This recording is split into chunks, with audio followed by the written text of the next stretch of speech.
passé et l'avenir au secours du présent. Le beau est toujours bizarre. Non, je n'y crois pas. Rien ne distingue les souvenirs des autres moments. Le bizarre est souvent beau. C'est cette bizarrerie qui le fait être particulièrement le beau. Le beau bizarre Non, oui, pour moi, oui. de Zineb Souleymani.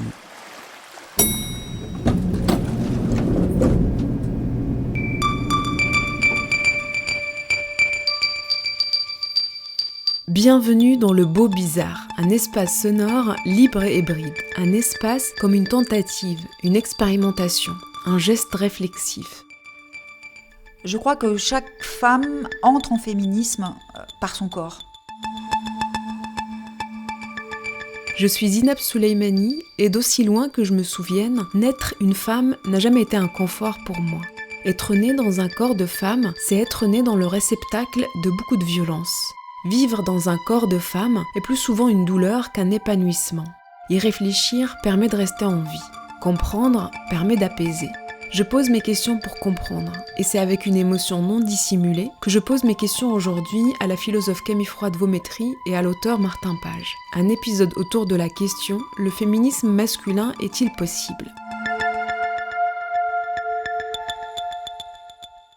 Martin Page, bonjour. Merci d'avoir accepté mon invitation distancielle dans ce dispositif expérimental. Vous êtes basé à Nantes, je crois, et vous êtes auteur de plusieurs romans et livres. Vous êtes aussi cofondateur avec votre compagne Colline Pierret de la maison d'édition associative et bénévole Monstographe, où vous publiez des textes que vous qualifiez d'impubliables et refusés partout. Je peux tout de même en citer deux qui, après un certain succès, ont eu une seconde vie dans une autre maison d'édition. Moi, les hommes, je les déteste, de Pauline Armange, republié au Seuil, et le vôtre, Au-delà de la pénétration, republié chez Le Nouvel Attila. Au-delà de la pénétration est une sorte de manifeste dans lequel vous questionnez sans l'exclure la pratique de la pénétration, une pratique intériorisée comme la norme dans les rapports hétérosexuels. Et votre livre est une sorte d'invitation à explorer d'autres scripts que celui communément intégré « Les hommes pénètrent, les femmes sont pénétrées ». Un livre, bien sûr, que j'invite tout le monde à lire. Il est très court, il se lit très bien. Mais si j'ai voulu vous inviter aujourd'hui dans cette émission qui pose la question « Le féminisme masculin est-il possible ?» c'est surtout suite à la publication d'une tribune que vous signez dans le premier numéro de La Déferlante, la revue des révolutions féministes. Vous avez intitulé votre article « Pourquoi je ne suis pas féministe ?» Un titre pour le moins interpellant. Est-ce que vous pourriez d'abord nous dire comment vous êtes retrouvé à publier un papier dans La Déferlante et pourquoi ce titre ? Eh bien, par le hasard des rencontres sur les réseaux sociaux, sur Twitter principalement, je pense. Par le fait que mon nom était un peu connu depuis le genre de succès qu'a connu Au-delà de la pénétration. C'est un livre qui a été essentiellement défendu par des blogs féministes, par des podcasts féministes, par des journalistes féministes et aussi des magazines féminins. Donc voilà, je pense que ça m'a fait connaître de cette manière-là. Et je dirais à peu près exclusivement, c'est un livre qui a été à peu près exclusivement défendu par des femmes, ce qui pour moi me questionne. Enfin, j'en suis ravi, mais c'est un livre écrit par un homme qui s'adresse aux hommes. Enfin voilà, on y reviendra peut-être. Prenons le temps de cette parenthèse au-delà de la pénétration. Je vais lire un passage qui précise peut-être votre démarche, si vous voulez bien, avant de revenir du coup à l'article. Vous dites « J'écris ce texte pour m'éduquer, m'ouvrir, apprendre à ne pas suivre mes réflexes, aussi plaisants soient-ils, désobéir à mes impulsions premières et à mes habitudes culturelles, mais aussi pour imaginer autre chose. Je pars d'un a priori extrêmement favorable à la pénétration. Je trouvais ça fabuleux, je trouvais ça insurpassable. Rien ne pouvait concurrencer un tel délice. Ma pensée a évolué, ma sensibilité aussi. J'aime toujours la pénétration, mais je ne place plus cette pratique tout en haut du podium. En fait, il n'y a plus de podium. Il faut arrêter avec cette vision olympique de la sexualité, ce classement permanent. Mes perceptions ont changé, le corps est une partie de l'esprit, et si mon esprit emprunte des voies nouvelles, mon corps suit peu à peu. Il trébuche et hésite parfois, mais il avance. Mon corps n'est pas en ciment, mes sensibilités ne sont pas fixées pour toujours. J'ai des limites et des névroses, bien sûr, une histoire qui empêche ou complique certaines choses. Je suis pétrie de représentations, mais je ne suis pas intangible.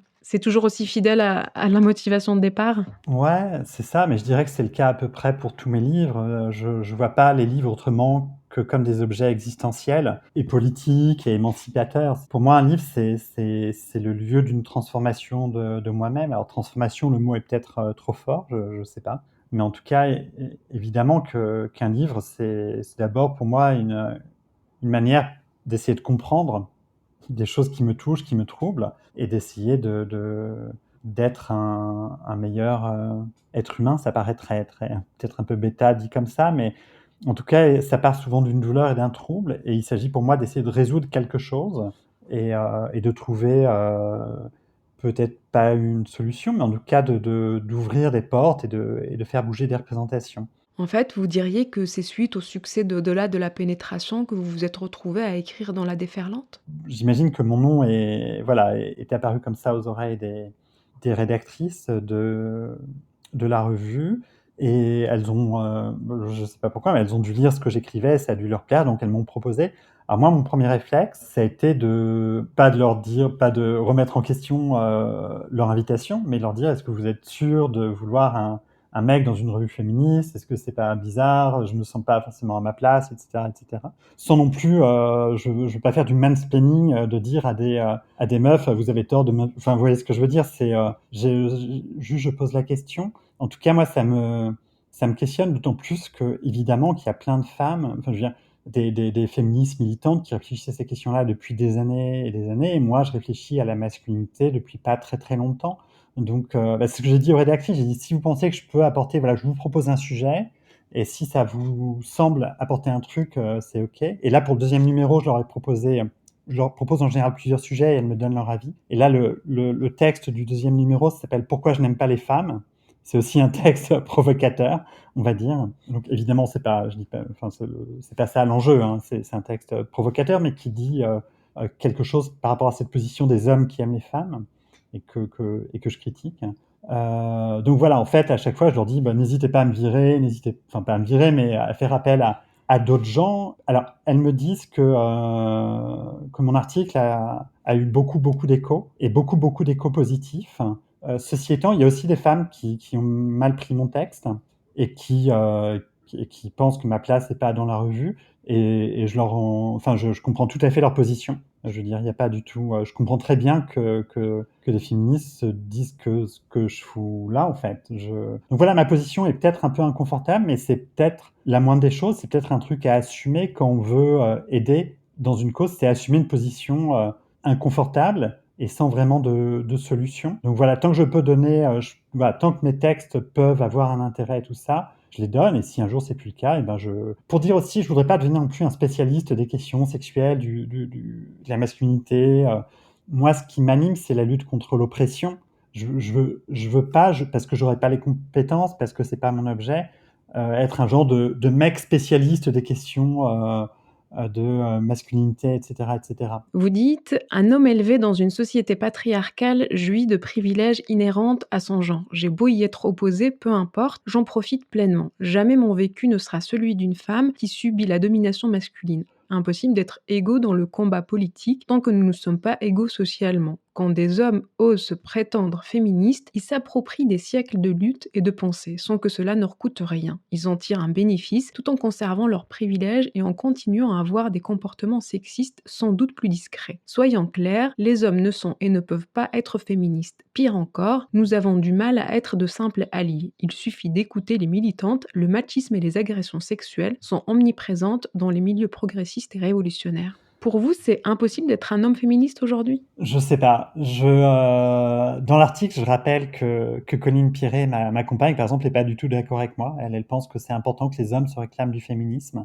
Je sais pas. Je pense que c'est pas mal, en tout cas, que cette idée circule. C'est une idée que j'ai, je veux dire, qui est pas, pour le coup, ce que je dis est absolument pas original, je pense. Alors, j'espère que j'apporte un peu ma touche et une vision un peu personnelle et tout ça. Mais c'est ce que disent des militantes féministes depuis des décennies, en fait. Donc, je pense, en tout cas, c'est bien que cette idée existe, que des hommes reprennent cette idée pour parler à d'autres hommes. Parce que je me dis que cette revue, évidemment, j'imagine qu'elle est majoritairement acheté et lu par des femmes, mais j'imagine que parfois, des femmes ont des copains, des maris, des amants, des camarades et tout ça. Donc, tout d'un coup, qu'il y ait aussi un homme qui dise à d'autres hommes, en fait, non, les mecs, on peut pas être féministe.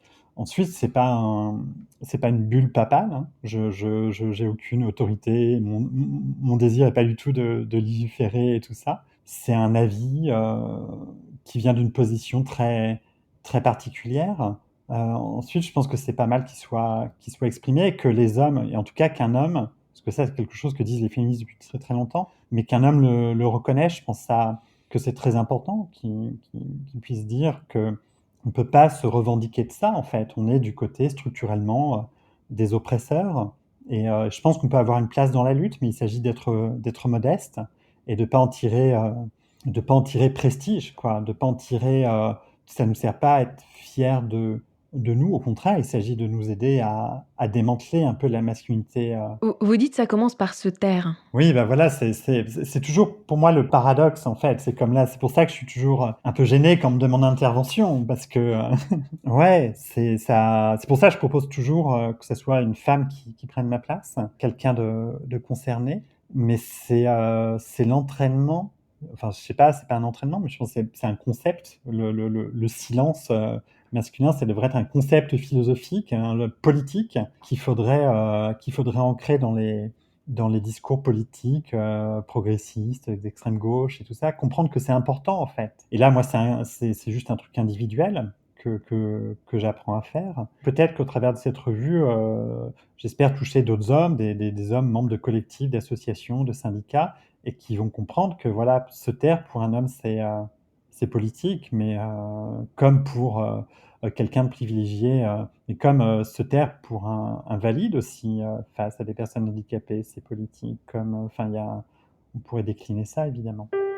En dépit d'un mouvement indéniable de libération vis-à-vis de l'assignation à la conjugalité et la sexualité obligatoire, les femmes continuent de garder ça pour elles. Si l'on tait ses plaisirs, on ne dévoile pas non plus ses préoccupations ou ses insatisfactions. Quant aux souffrances et autres traumatismes, c'est dans la honte et la dissimulation qu'ils sont vécus. Les femmes ont décidé de rompre ce silence et d'engager la bataille de l'intime. En acceptant de rendre publique la violence qu'elles subissent, elles mettent un terme à leur immémoriale docilité. Il s'agit d'en terminer avec des siècles de représentation d'un corps féminin à disposition, des siècles d'interprétation de la sexualité féminine dans les termes de la passivité ou de la soumission. Il s'agit de redéfinir les règles d'un jeu hétérosexuel qui a enfermé les femmes dans le carcan d'une sexualité au service de la reproduction et des prétendus impétueux besoins masculins. Le moment féministe où nous sommes ne relance aucune guerre des sexes, tout au contraire. Il implique les hommes dans des proportions telles que leur participation au débat est devenue inesquivable. On n'a pas besoin d'être une femme ou un homme pour être féministe, on peut être féministe en étant un homme. On peut avoir des idéaux qui se rapprochent sans être une femme, mais on peut être féministe.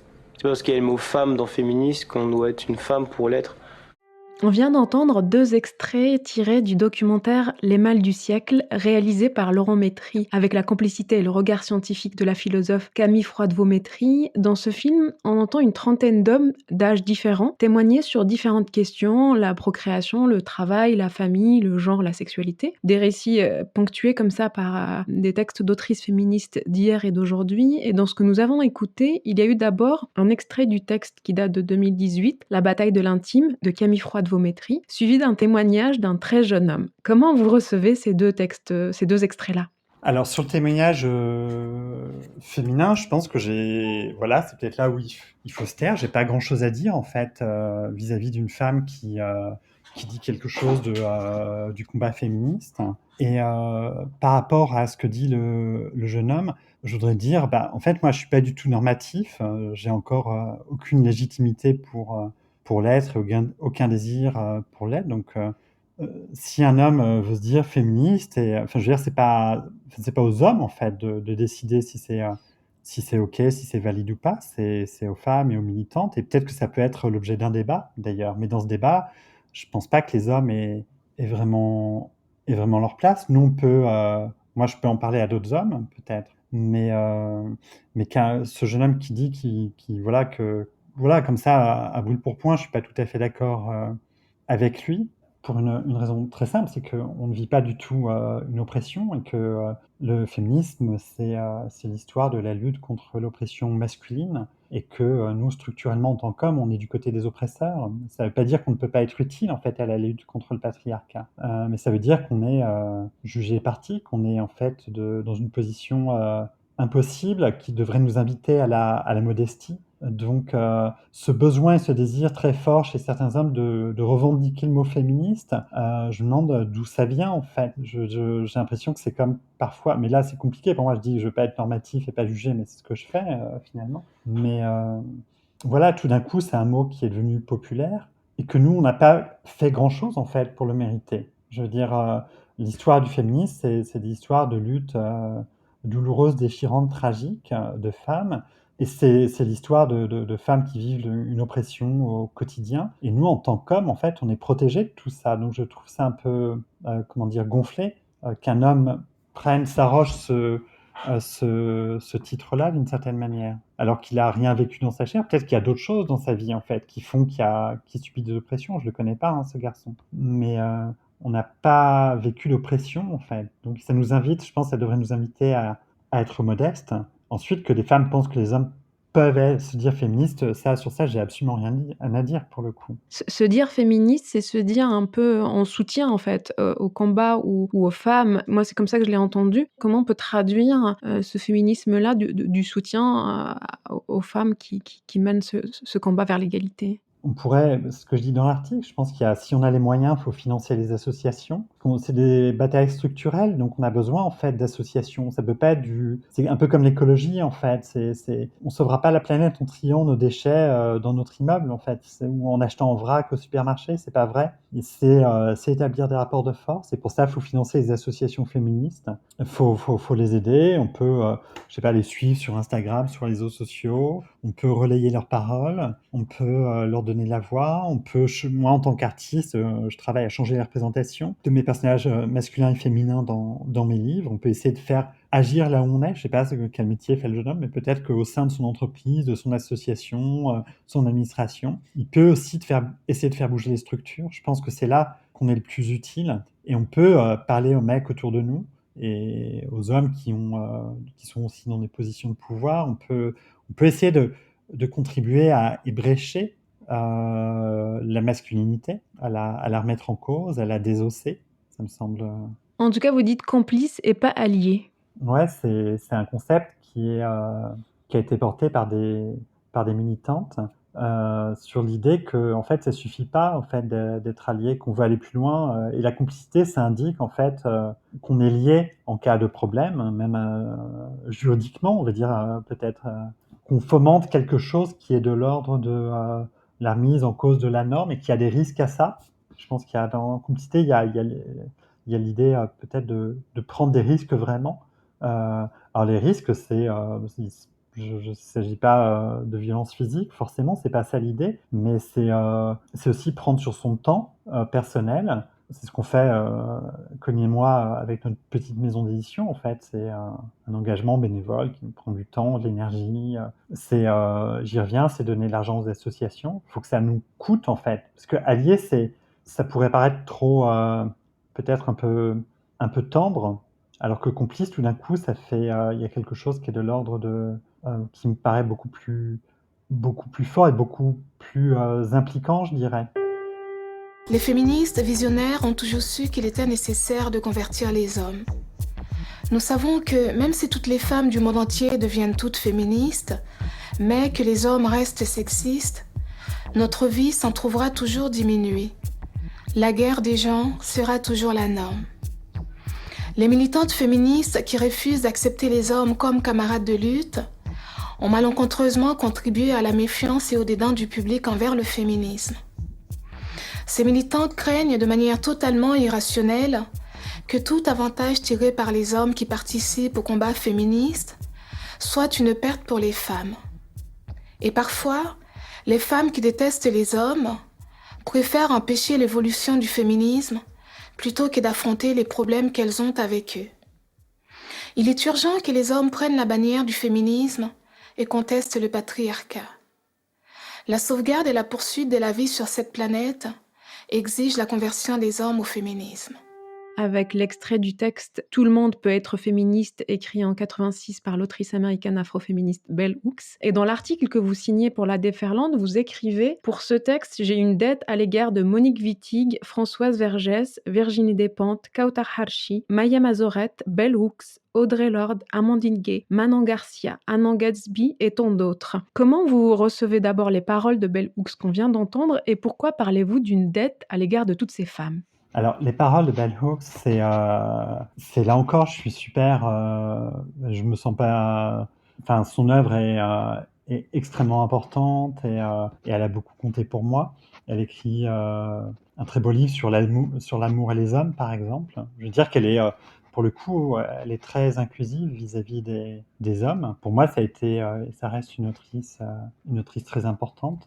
Mais ensuite, j'ai pas grand-chose à dire sur ce qu'elle dit. C'est peut-être là qu'il faut se taire en tant qu'homme. Moi, j'aimerais bien, j'en parle beaucoup autour de moi, hein, de tout ça, mais je vois par exemple les réactions à mon essai Au-delà de la pénétration. C'est quand même 95% de meufs qui l'ont acheté. Plein de femmes aussi m'ont écrit en disant elles ont essayé de faire lire cet essai à leurs copains et tout ça, mais en fait, ils voulaient pas en entendre parler. Ça donnait lieu à des disputes. Il y a des meufs aussi qui m'ont dit qu'en fait, mon livre les avait aidés à quitter leurs copains aussi.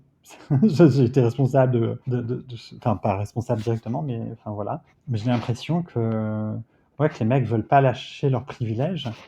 Ils veulent pas lâcher leurs privilèges et de manière générale, j'ai du mal à voir des privilégiés en fait lâcher leurs privilèges. J'ai rencontré pas mal de gens autour de Au-delà de la pénétration et il y avait une jeune fille qui m'a dit j'ai adoré votre bouquin, mais moi concrètement comment je fais en fait. Voilà, j'ai lu plein de bouquins féministes, j'ai lu votre livre et maintenant mes relations avec les mecs hétérosexuels sont compliquées et plus douloureuses d'une certaine manière. Je sais pas, c'est tragique en fait.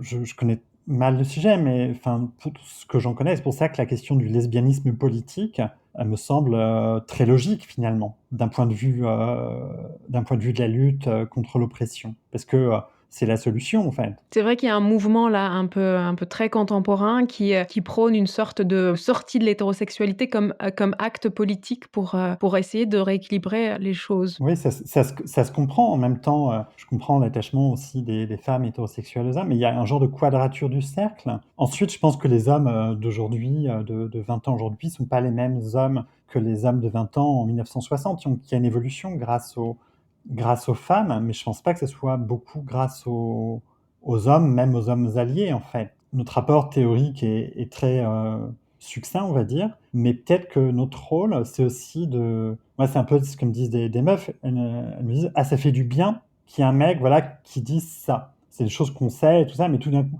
il y a un genre de soulagement sur le moment, en fait, peut-être, si vous voyez ce que je veux dire. Mais parce que le combat, c'est les meufs féministes qui le mènent. Et c'est elles qui vont changer et qui vont changer la société contre les hommes. Bon, avant de se quitter, en tout cas, je voudrais vous faire entendre un dernier extrait qui est une chanson.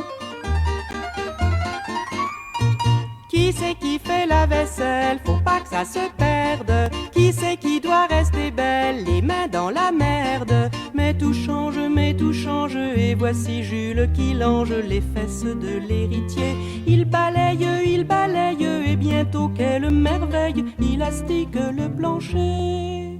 Ça fait rien, on change rien. La chanson La vaisselle de Anne Sylvestre, et je sais justement que vous êtes fan d'Anne Sylvestre, notamment pour la chanson Les gens qui doutent. Ouais, non, elle est super, ouais. Et je pense que, mais je sais pas si ça existe beaucoup, mais peut-être dans d'autres, peut-être plus aux États-Unis, mais en tout cas que la pop, la chanson, n'hésite pas à mêler de la politique à ses textes. Moi, je trouve ça, en tout cas, extrêmement important. En tout cas, moi, c'est comme ça que je considère l'art, et que je trouve que les gens qui défendent un art pas politique, pas critique, c'est des gens qui je sais pas comment dire ça poliment, mais qui ont le cul bien au chaud, quoi. Et moi, je me sens évidemment très proche des artistes qui ont créé des œuvres pour foutre le bordel, si je peux parler comme ça, parce que à quoi ça sert un livre qui soit pas un outil d'émancipation, aussi de douceur, de confort, parce que moi, je pense que les arts, c'est aussi, ils sont là aussi pour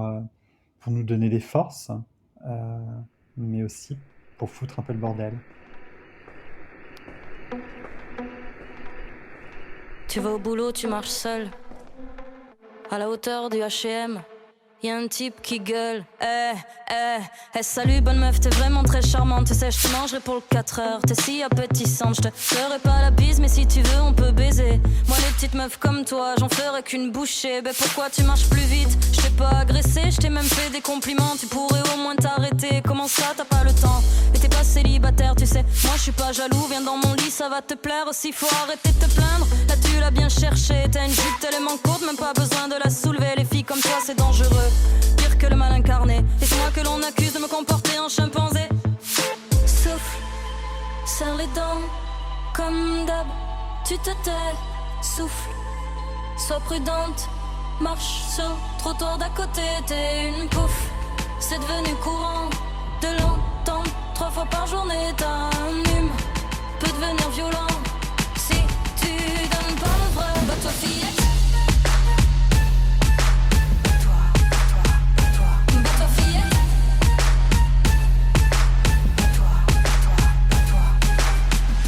Camille Fradvométrie, bonjour. Merci d'avoir accepté mon invitation dans cet épisode du Beau Bizarre qui cherche à poser la question « Est-ce que le féminisme masculin est possible ?» Camille Fradvométrie, vous êtes philosophe, vous vous définissez même comme philosophe féministe, nous pourrions y revenir. Vous êtes professeur de sciences politiques, chargé de mission égalité-diversité à l'université de Reims et vous consacrez vos recherches aux mutations de la condition féminine que vous abordez dans une perspective dite phénoménologique, c'est-à-dire qui place le corps au centre de la réflexion. Votre premier grand livre à ce sujet était La révolution du féminin. Et parmi les plus récents, il y a Le corps des femmes, la bataille de l'intime, ou encore Saint en quête d'une libération. Récemment, avec votre conjoint Laurent Métry, vous avez réalisé le film documentaire Les mâles du siècle, avec comme sous-titre Ce que le féminisme a fait aux hommes ou pas. Pour commencer, est-ce que vous pourriez revenir sur ce qui a motivé ce projet de film pour vous? Et peut-être juste avant, préciser comment vous êtes arrivé à vous définir comme philosophe féministe. En fait, c'est une vraie prise de position que de dire que je suis philosophe féministe. Ce que ça permet de dire, c'est qu'il y a de la pensée féministe, qu'il y a eu, avant moi, de nombreuses philosophes féministes. Simplement, que ce soit dans la façon dont la philosophie est enseignée, ou que ce soit même dans la façon dont on parle de philosophie, les femmes philosophes sont invisibilisées, et plus encore, celles qui réfléchissent la question du féminisme. Donc j'ai décidé, c'est pas venu tout de suite, mais avec le temps, et en m'affermissant dans mes propositions, j'ai décidé de me présenter comme philosophe féministe, avec d'autres, comme Manon Garcia par exemple, pour signifier de façon, disons, tout à fait claire que le féminisme, ce ne sont pas que des luttes de terrain, mais que c'est aussi de la pensée. L'idée du film Les mâles du siècle nous est venue dans le courant de la vie quotidienne, et notamment suite à une petite anecdote.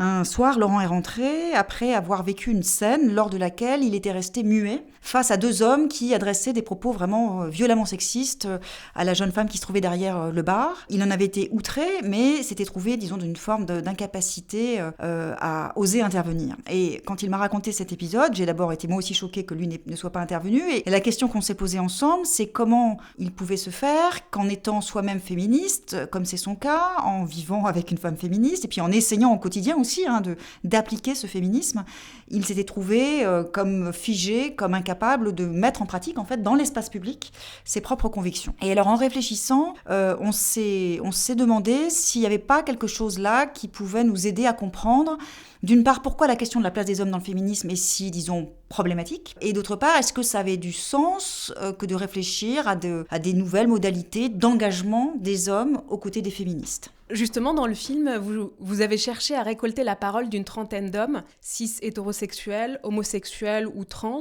de générations différentes, dans une approche presque sociologique, et vous avez posé une série de questions qui traversent une sorte de fresque temporelle des différents combats féministes. La parole est brute, jamais contextualisée par une voix off, par exemple, introduite seulement par un chapitrage et la lecture par des comédiennes d'extraits de textes de militantes, théoriciennes et d'autrices féministes qui ont, elles, marqué les différentes séquences de ce combat-là, de Simone de Beauvoir à Bell Hooks ou encore Virginie Despentes. Alors, une question presque de réalisation. Pourquoi ce parti pris dans le dispositif du film? Donner la parole libre à une trentaine d'hommes, placer les femmes en tant que porte-voix de textes forts, dans un cadrage à hauteur d'épaule nue pour toutes ces femmes. Alors, notre démarche, elle n'est pas presque sociologique, elle est sociologique. J'ai conçu moi-même un guide d'entretien. Ce guide d'entretien, je l'ai conçu sur la base de mes propres recherches, à partir effectivement d'une construction chronologique des grandes batailles féministes, de la toute première qui est la bataille du vote, à celle que nous vivons aujourd'hui qui est la bataille de l'intime, en passant par la bataille de la procréation, la bataille du travail, la bataille de la famille, la bataille du genre.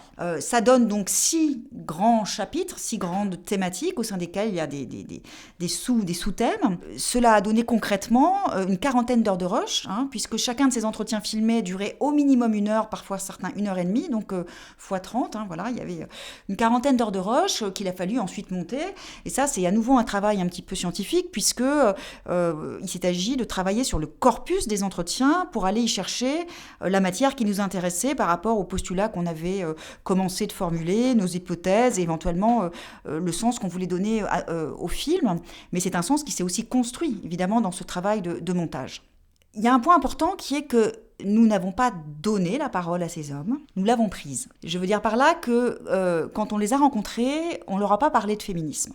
On leur a parlé des évolutions de la condition masculine et de la perspective un peu historique qui était la nôtre pour essayer d'observer ce que c'était que d'être un homme aujourd'hui par rapport au passé. Et on n'a pas prononcé le mot de féminisme pour ne pas induire dès le début une forme soit de distance, soit de critique, soit de réflexivité un peu trop intensive.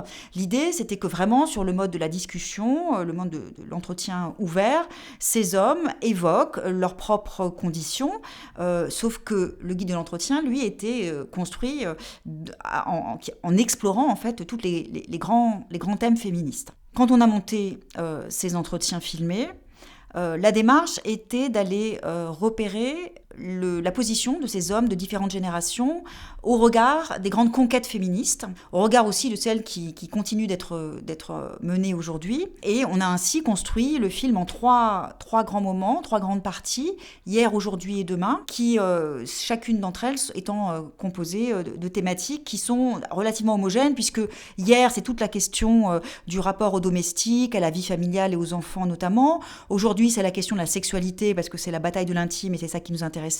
Et demain, c'est toute la question de l'évolution de la condition masculine vers une forme de débinarisation, la question de la fluidité des genres, et puis ce postulat qui est né pendant l'enquête, que Laurent a énoncé un jour au retour d'une série d'entretiens.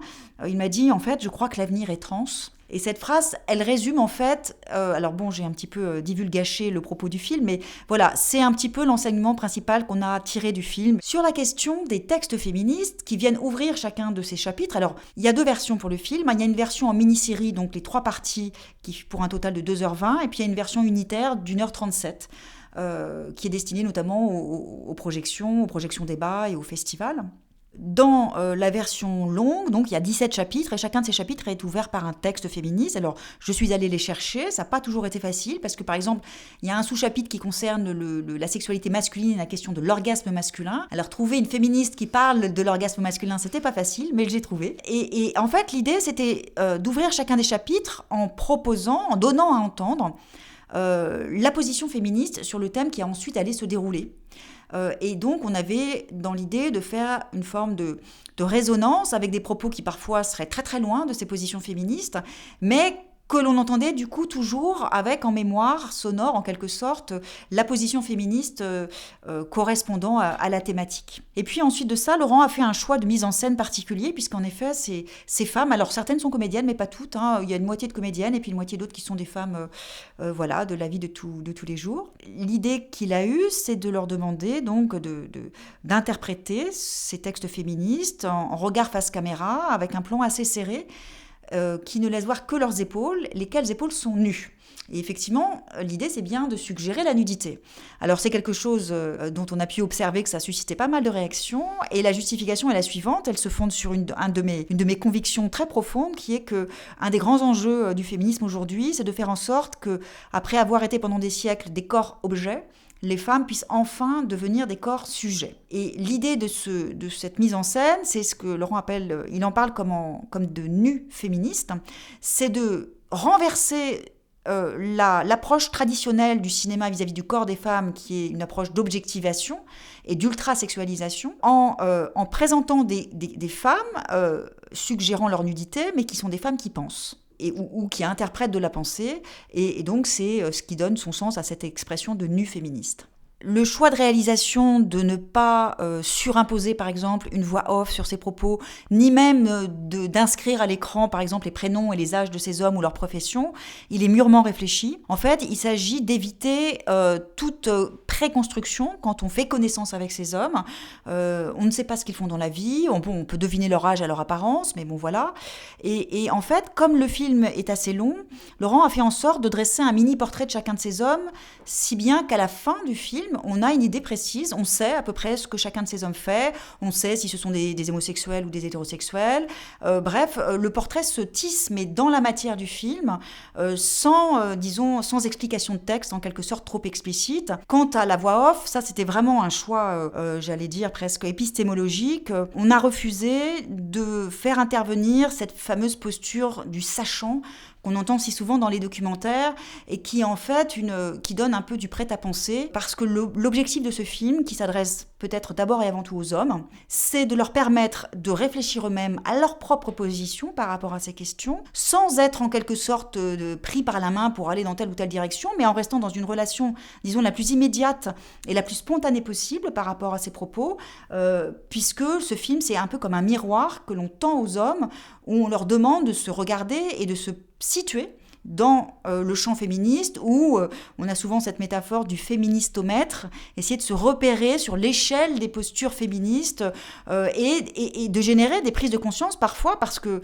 dans le film, il y a beaucoup de positions qui sont peu féministes, voire franchement certaines masculinistes, et donc ça donne... Alors, ça peut choquer, mais en même temps, ça permet aussi aux hommes, par exemple, qui se reconnaîtraient dans cette posture, de se sentir à l'aise, et dans le même temps de continuer à écouter d'autres propos qui, eux, vont leur indiquer qu'il y a peut-être d'autres façons de se conduire dans le monde vis-à-vis des femmes, notamment quand on est un homme. Les monstres, ça n'existe pas. C'est notre société, c'est nous, c'est nos amis, c'est nos pères. C'est ça qu'on doit regarder. Et ça ne veut pas dire qu'on doit... Comment dire, on n'est pas là pour les éliminer, on est là pour les faire changer. Maintenant, nous avons les mots pour exprimer notre indignation, pour séparer la sexualité de l'agression.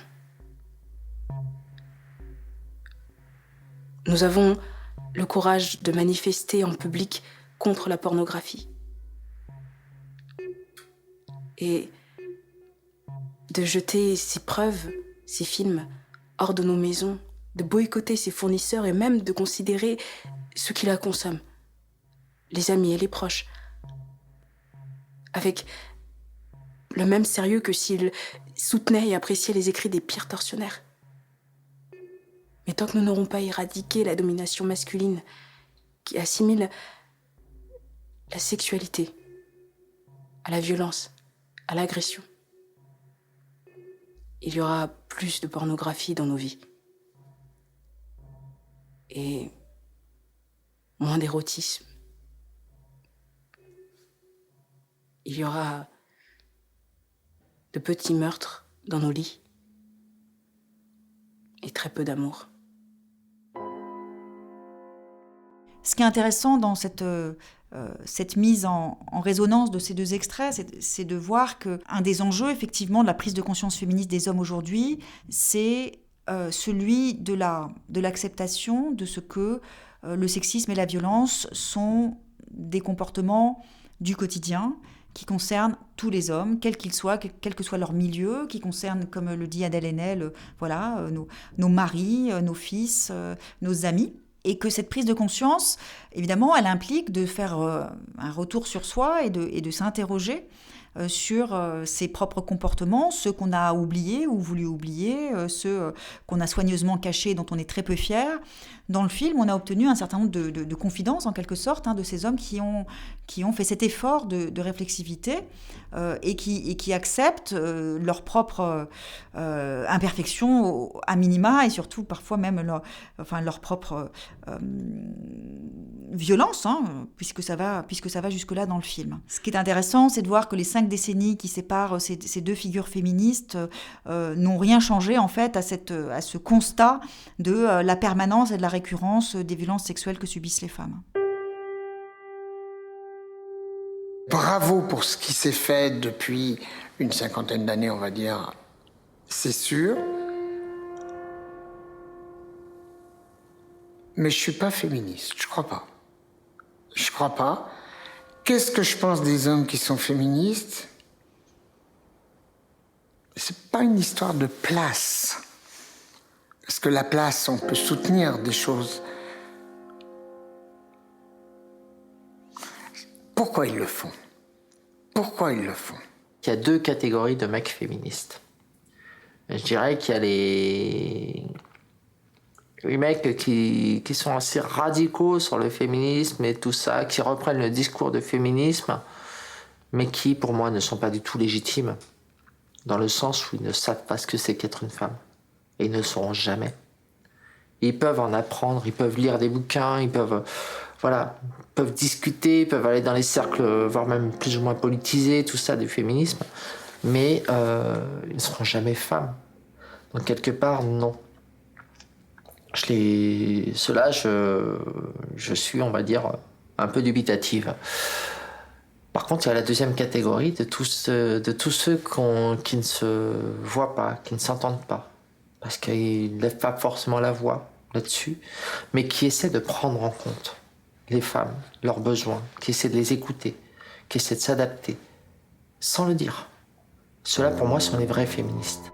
Je crois en effet que pendant très longtemps, les hommes ont pu faire comme si le féminisme n'existait pas, ou à minima, comme si le féminisme était une affaire de femmes, voire même de bonnes femmes, légèrement hystériques sur les bords, parce que ces questions-là, pensait-il, ne les concernaient pas directement. Depuis quelques années, depuis le début des années 2010, c'est ce que j'appelle le tournant génital du féminisme, c'est-à-dire cette séquence dans laquelle nous sommes, où la question du corps des femmes, et notamment du corps sexuel des femmes, est au cœur de tous les nouveaux combats.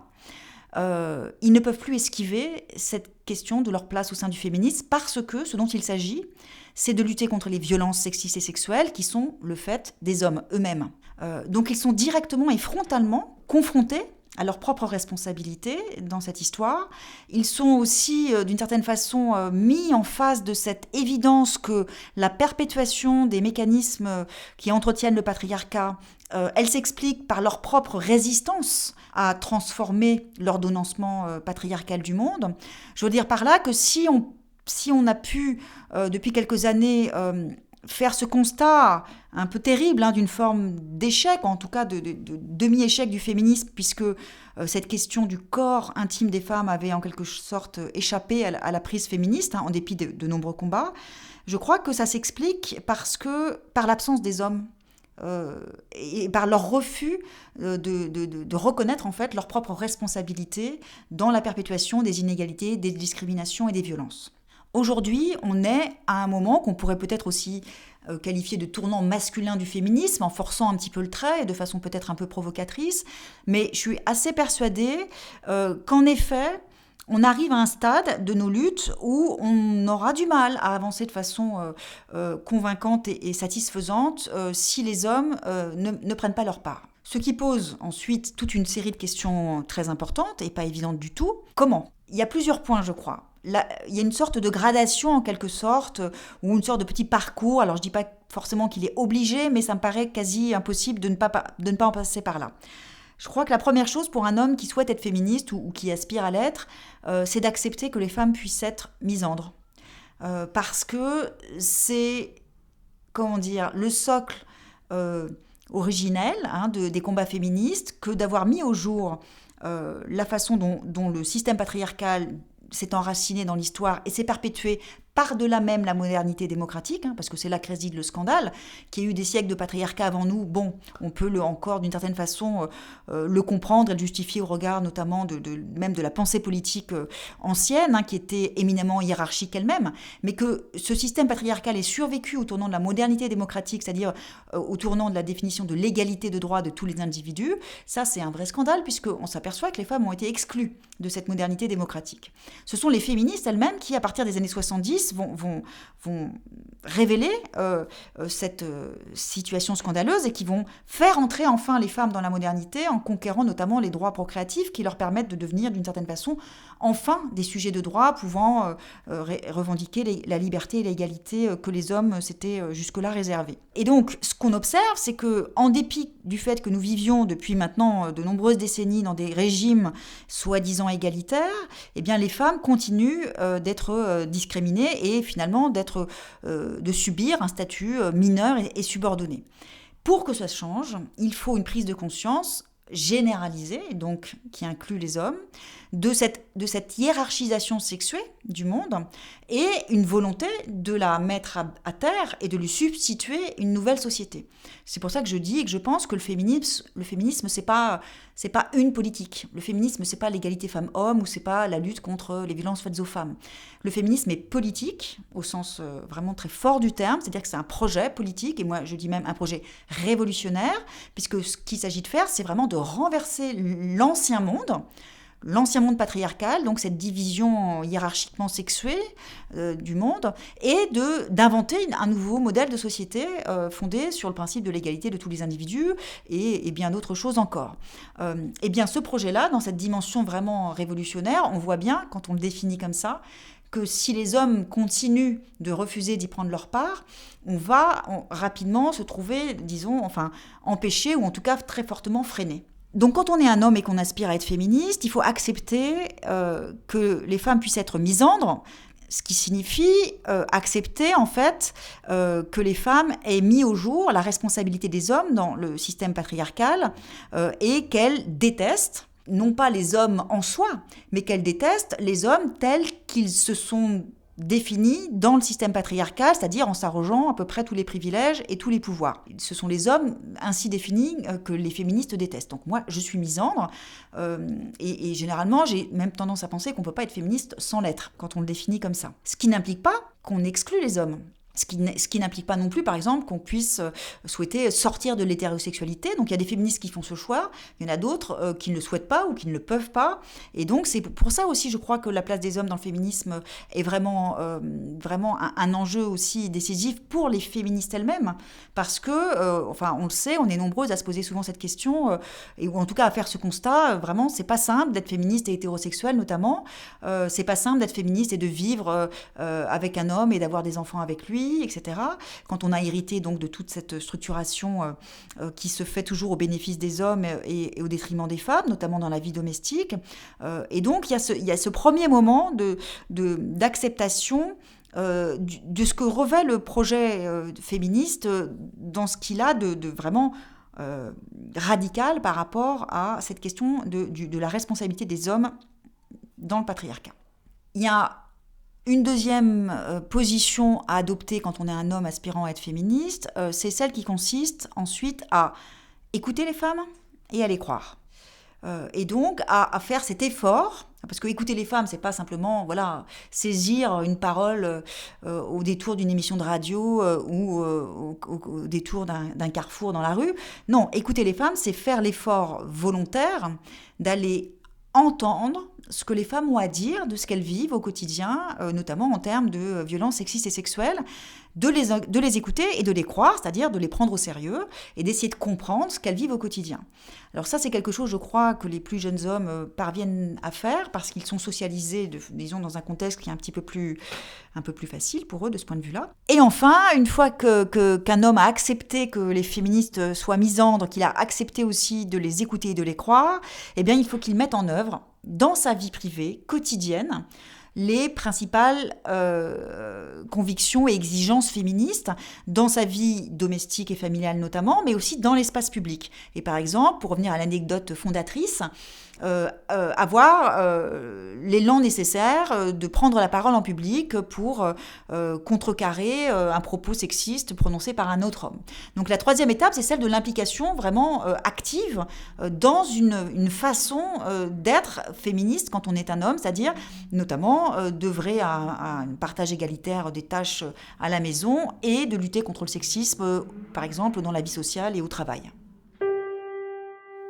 Si elle n'a pas envie, par exemple, si elle n'a pas envie d'avoir une relation avec toi maintenant parce qu'elle a chaud, parce qu'elle n'a pas envie, parce que elle a ses règles, par exemple, bah, c'est pas à l'homme de dire « Ah, t'es chiante, moi, nanana, j'en avais envie », tu vois, il faut respecter. Alors que des fois, bah, toi aussi, tu peux aussi pas avoir l'envie, alors qu'elle a envie. Ouais, il faut se respecter et se donner du plaisir mutuellement, et après, tout se passe, ça fonctionne bien, quoi. Je pense que les vrais féministes, hommes, ce n'est pas ma génération, par exemple. Je pense pas. Je pense que nous, on est encore dans l'effort. C'est pas naturel. Même si je parle là, je suis dans l'inconscient total. Hein. Je pense que c'est pas quelque chose de naturel, vraiment. Je pense qu'il sera naturel, peut-être chez un gamin qui a 15 ans aujourd'hui ou qui naît aujourd'hui.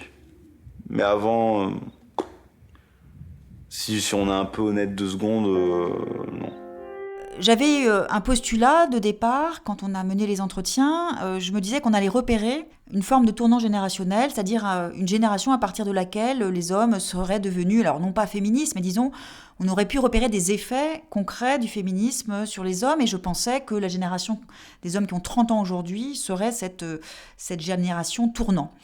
Eh bien, les entretiens que nous avons menés nous ont montré qu'il n'en était rien et que si un tournant, il est beaucoup plus récent, que c'est plutôt les vingtenaires qui sont de ce point de vue-là assez évidemment et quasi naturellement féministes.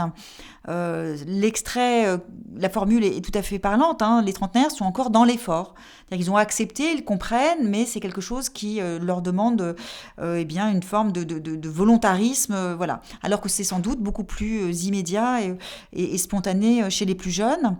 Et c'était quand même un constat finalement un peu déceptif, parce que ce que cela dit, c'est que finalement, les batailles féministes n'ont que finalement très peu changé les hommes, qui sont restés façonnés par ce modèle séculaire de ce qu'on appelle aujourd'hui la masculinité toxique, c'est-à-dire le modèle d'homme qui correspond au système patriarcal, c'est-à-dire un mixte de conquête sexuelle, d'accomplissement individuel et de domination sexuelle, c'est-à-dire une sorte de triple injonction que les hommes vivent et éprouvent de façon plus ou moins réfléchie, mais dont on peut tout à fait imaginer qu'on puisse la déconstruire.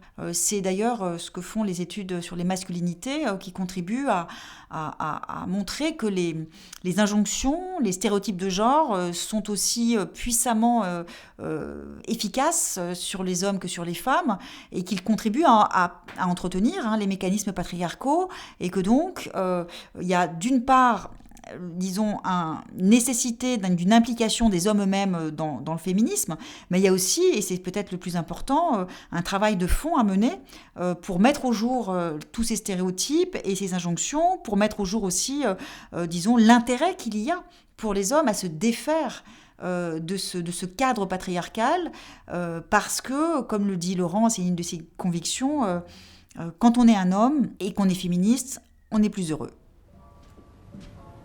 Ne croyez jamais qu'une femme qui obéit est une femme faible. Subtil. Oui. Je l'ai lu dans La place d'une femme. Oui, le livre de mon épouse. Un extrait de la série La Servante écarlate. Je l'ai relu dans l'avion. C'est un véritable plaidoyer pour ce qu'on appelait le féminisme domestique. Merci beaucoup. C'est très gentil. Je vous ai vu parler lors d'un meeting avant la guerre. Vous étiez tellement passionné. Les femmes abandonnaient leur famille. Il fallait urgemment que les choses changent. Nous manquions de temps. On vous a arrêté pour incitation à la révolte, n'est-ce pas?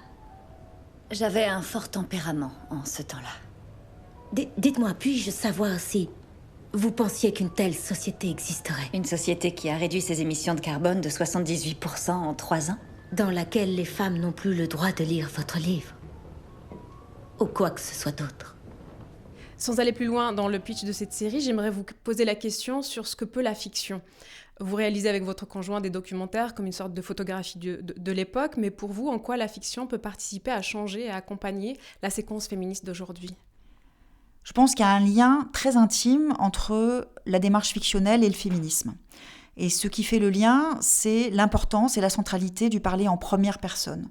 C'est-à-dire dire « je », parler de soi, raconter des expériences vécues, partager ces récits en première personne et ensuite, de là, faire naître une prise de conscience politique et puis ensuite dérouler soit la réflexion, soit le combat. Quand on lit des ouvrages de philosophie féministe, on observe et on est frappé de ce que ces autrices osent se parler en première personne. Alors que quand on lit de la philosophie écrite par des hommes, c'est quasiment jamais le cas. Et qu'il y a au contraire une espèce de posture de surplomb. Les hommes philosophes écrivent en disant « nous », qui est une première personne, mais la première personne du pluriel, avec tout ce que ça implique de position surplombante et supérieure même. Moi, j'ai pris le parti, notamment dans mon prochain ouvrage, d'écrire de la philosophie féministe à la première personne du singulier. J'ai pris le parti aussi d'y mettre beaucoup de moi, de ma vie, dans une démarche, disons, autobiographique, que j'articule avec d'autres témoignages et d'autres biographies d'autres femmes, parce que, et c'est un peu, disons, je trouve, ce qui fait à la fois la beauté et la force du féminisme, c'est que c'est une pensée et une action vraiment qui s'enracinent dans ce que les femmes vivent, au plus intime de leur vie, et dans ce qu'elles acceptent aussi de révéler de ce qu'elles vivent. Pour vous dire les choses comme elles se sont passées très clairement, pour moi, dans une première version du livre que je viens de finir d'écrire, qui s'appelle « Un corps à soi », qui paraîtra le 2 septembre prochain, j'avais décidé d'ouvrir chacun des chapitres par un récit fictionnel. Et puis, en y réfléchissant et puis en le discutant avec des éditeurs notamment, il y avait quelque chose qui tenait pas bien, c'était un petit peu... il y avait une sorte de tension qui n'allait pas, et donc finalement, j'ai dédoublé en fait ces deux approches. J'ai écrit un livre de philosophie féministe en première personne, donc avec aussi tous ces récits biographiques, et en parallèle, j'ai écrit le roman qui accompagne cet ouvrage de philosophie. Et pour moi, c'est vraiment deux livres qui doivent... Enfin, c'est pas qu'ils doivent absolument être lus l'un et l'autre, mais en tout cas, ce dont je me suis rendu compte, c'est que je ne pouvais pas penser en philosophe féministe sans redoubler cette pensée d'un récit fictionnel, parce qu'il y avait quelque chose que m'autorisait le récit fictionnel finalement, qui était du même ordre que la démarche de philosophie féministe que je viens de décrire, avec l'importance du parler en première personne, mais qui permettait d'aller encore plus loin, parce que même si par exemple j'ai dit des choses de moi, ça va de soi que je suis comme je me limite forcément, je ne raconte pas tout de moi. La fiction permet d'aller au-delà de soi, d'inclure aussi d'autres perspectives, d'autres femmes, et puis il y a quelque chose d'assez... Enfin voilà, je pense en parlant à ces expériences que menaient les féministes dans les années 70, des groupes de conscientisation où les femmes se retrouvaient en non-mixité pour échanger des récits sur des faits particuliers, que ce soit des choses dramatiques comme des agressions sexuelles ou plus communes comme leur maternité par exemple. Et c'est dans le partage de ces récits, de ces expériences singulières, que naissait la prise de conscience politique et ensuite que pouvait naître aussi le combat politique, ce qui montre bien que le récit, et donc la fiction, est presque par essence féministe. C'est l'hymne des femmes.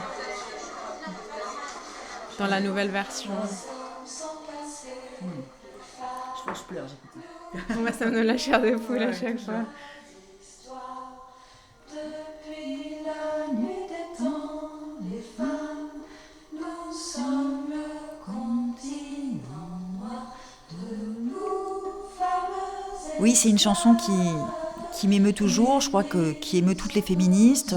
C'est une chanson qui est très belle, dans cette version qui est un peu douce d'ailleurs. Alors elle date des années 70, elle a été écrite par un petit groupe de féministes du courant matérialiste lesbien des années 70.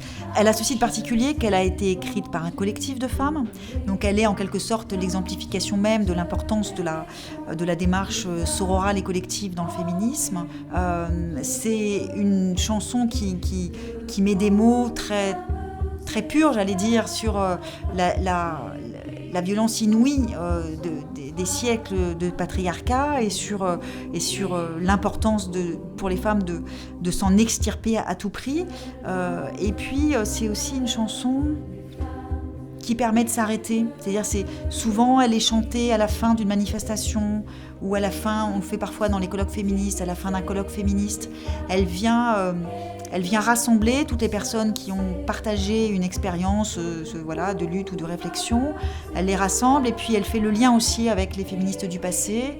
Et c'est vraiment, c'est un cadeau très beau qu'il faut continuer de se donner entre féministes et entre générations de féministes.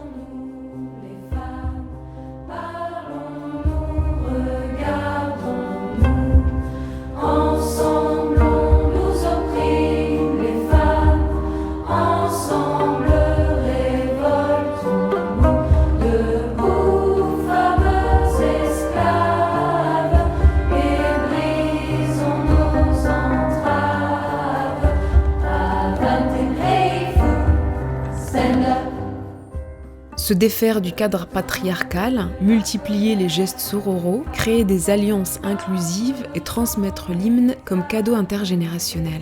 Merci à nos invités du jour pour tous ces mantras. Je rappelle que le premier numéro de la revue La Déferlante est disponible en librairie et que le film Les Mâles du siècle est accessible sur le site lesmalesdusiècle.com. C'était Le Beau Bizarre, un podcast du studio indépendant Audio Sauti. N'hésitez pas à vous abonner sur les plateformes d'écoute et merci de votre écoute.